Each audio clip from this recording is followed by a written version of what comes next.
Hey there, welcome to this AP Precalculus video. We are going to model a non-periodic context. These questions pop up on the AP exam for FRQ question 2, and we're specifically going to focus on exponential functions for our context or story problems, okay? So let's go ahead and dive in.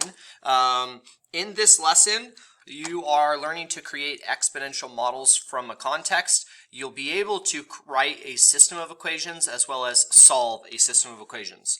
Now, remember, an exponential model of the form y equals a times b to the power of x can be constructed from two input-output pairs by creating a system of two equations and then solving the system for the constants a and b. I'll do a variety of solving methods here. We'll look at solving a system through substitution. This is our first method, as well as graphing. Substitution. Remember, what you're going to do for substitution is you're going to solve for one of the variables. You're going to create an equation, and it'll be in terms of another variable, but you'll substitute that into the other equation, and you'll go ahead and solve. And you'll probably need a calculator in order to compute certain values, but once you have that variable solved for, you'll go ahead and you'll plug it into any of the other equations that contains both variables in order to solve for that second one, okay? And I'll be using Desmos in order to do this, but let's go ahead and look at our first equation here. So, for 0 to 30 minutes, the number of fans inside a large sports stadium can be modeled by the exponential function f of t, which is equal to a times b to the power of t, where f represents the number of fans inside the stadium t minutes after the door is open. There are 47 people in the stadium 2 minutes after the door is open. There are 2,602 fans inside the stadium 20 minutes after the doors open. So they say write two equations that can be used to find the values of the constants a and b. Sometimes they just give you the data. Sometimes they go ahead and make a chart like t and f of t, right? And so 2 minutes after the doors open, there were 47 people, and then 20 minutes after the door, there were 2,602. But we're just writing equations for this first question. And so the number of fans, 47, is equal to a times b to the power of t, and our t value is 2. So there's your first equation. You just plug in the t and the f of t into our equation that was given here. Pretty simple and straightforward. And let's go ahead and do the second one. 2,602 is equal to a times b to the power of 20. Okay, so I have two equations here. And we want to go ahead, part B is solve. I want to go ahead and solve. Now what I do is I take the simpler equation and I just solve for one variable. And so what I'm going to do is I'm going to take 47 equals a times b squared, and I'm going to solve for a. A will be equal to 47 divided by b squared. And all I did right here was divide by b squared. Okay, and now once I have that, I can substitute that into my other equation. I now get the equation 2,602 is equal to ab to the power of 20. Well, a is actually 47 over b squared times b to the power of 20. And I can simplify this. This is 47 b to the power of 20 divided by b squared. And now what I can do is I can cancel some b's, right? So I have 2,602 is equal to 47b to the power of 18. Okay, and I'm going to go ahead, I'll divide both sides by 47, divide by 47, these cancel, and we get b to the power of 18 is equal to 2,602 divided by 47, and then b will be equal to the 18th root of that quantity, 2,602 divided by 47. So I'm going to go ahead and get my calculator and compute this here. So I want the nth root. So in Desmos, your nth root is, I think, at the bottom of the functions. Yeah, right here, all the way down to the bottom, the nth root. And I want the 18th root of 2,602 divided by 47. And so I get this quantity, 1.2498 And that's good as far as documenting for the AP Calculus exam, or the Pre-Calculus exam, but what we want to do is I now need to know what's A. And so I'm going to take this quantity. Remember that 47 was equal to A times B to the power of 2. So what I need to solve for now is A. And remember what we did was we manipulated this equation to be A is equal to 47 divided by B squared. So I'm going to go ahead and I'm going to say, okay, what is 47 divided by this quantity? And I'm going to try to take all of these values, okay, and to the power of 2. So you can copy and paste on Desmos. So I can get this. I can copy these values with Control C, Control V, and there is my A value. So A is 30.089. Is good enough, okay? And so there you go.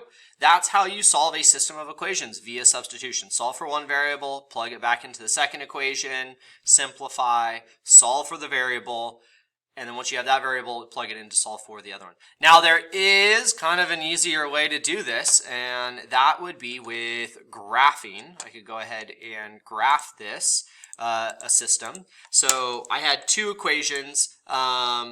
It was 47 is equal to AB squared. So you could use xy to the power of 2. And I could solve, and then also 2602 is equal to xy to the power of 20. And so I have two equations here. And I want to go ahead and find out, okay, where do they intersect? Ooh, this is looking kind of weird. But if I click here, where they intersect, here we go. Here are the values. And they also intersect here, but notice that this is a negative x value. That wouldn't make sense in terms of the context, right? Because I think this would be what, our y value. That's your, your y value. So that wouldn't make sense in terms of our answer because I can't have a negative base. So the y value corresponds to b can't be negative. So that's one way to do it, solving by graphing. You graph your two equations. I think honestly the best way to do this question is to go ahead and make a regression. So I had 2 and 20 as my inputs, right? There were 47 people at 2 minutes, 2,602, and I'm going to make a regression. Now, because this data, let me just go over here and let me get rid of these two equations. Because these data, well, they're really large. So anyway, these model an exponential equation. I'm going to click exponential regression. And so you'll see here, when you do exponential regression, they'll go through only the 2 points. It's really high, 2,602. So you'll see the equation right here. Check it out. Boop, there you go. There's your A value, and there's your B value. Pretty simple, right?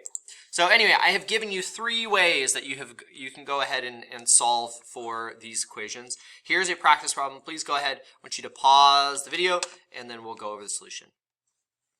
Okay, here are your two equations just from reading this. We're talking about a radioactive isotope can be modeled by a function r of t, and r is the remaining amount of the isotope after t minutes. So they say after 9 minutes there's 45 grams. So here's your first data point, 9:45, and then they say after 25 minutes 8 grams of the original sample remains. So you can construct a table if you need it, but here's what your two equations should look like. Okay, pause me. Go ahead and solve for A and B using any of the 3 methods that I showed you.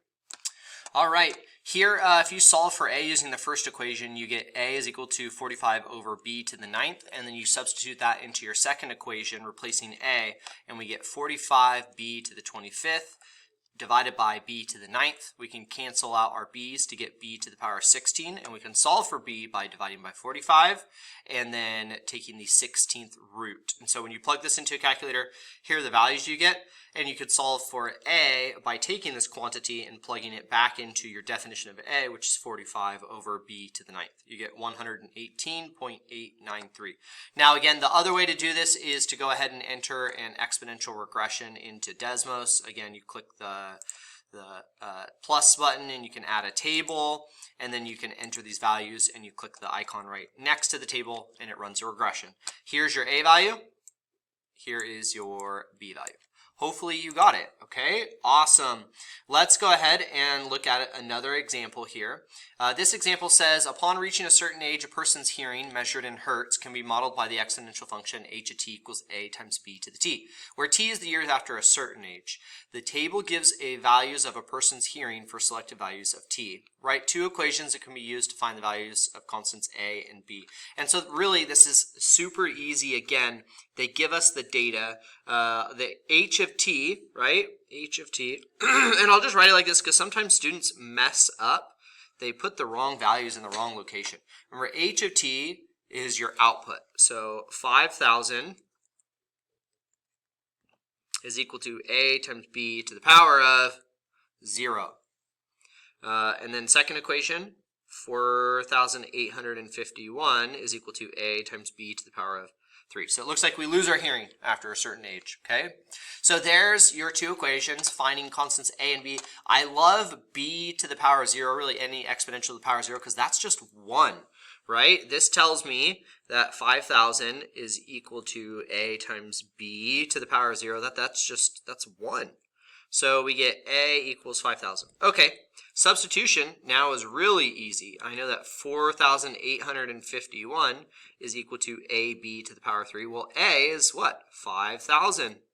So this makes it really easy to go ahead and solve. I can divide by 5,000. 4,851 over 5,000 is equal to b cubed. And then b is just going to be the third root of that quantity. 4,851 divided by 5,000. Okay, so let's go ahead and see what that is. Okay, and here it is. The third root of 4,851 over 5,000 gives us 0.990 if you were going to go ahead and round. Okay, so there you go. Pretty straightforward. Go ahead. Last practice problem. Please try this one. Okay, here are your two equations. 10 is equal to ab to the power of 0.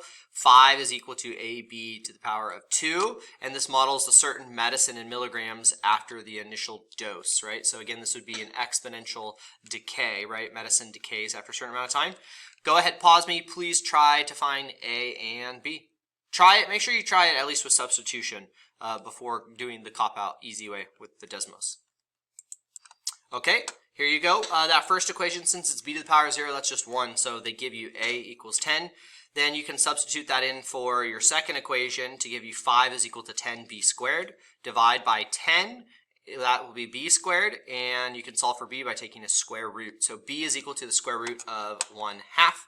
Again, the other way that you could have done this is just make a table. And then you can input the data, right? 0, 2, 10, 5. And make an exponential regression. And then there are your two values. Okay, so hopefully in this video you learned to look at an exponential context with two data points, and you learned how to make two equations, a system, and you learned how to solve that system through substitution and through graphing. Also, and with regressions, using regressions. Okay, give this video a thumbs up, like, subscribe. I'll catch you in the next math video. See ya.